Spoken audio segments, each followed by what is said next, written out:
amazi, ayo mazi ntabwo ukiyanyoye niba usanze na 35 uzageze, ukarekera ubwo nyine ukigomwa, nicyo bita kwigomwa, ugakomeza utyo kuza kugeza nimugoroba, kuza kugeza izuba rirenze neza, uko niko bita kwigomwa.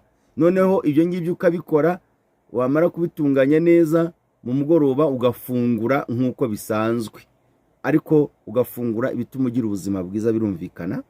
Ukamenya kutangirira ku byoroshye, ugakurikiza ibikomeye gato, ugakurikiza bikomeye, ariko mu by'ukuri ukagira ubuzima bwiza. Gusiba no kwiyeza, kandi gusiba bifite icyo bimariye ubuzima bwacu.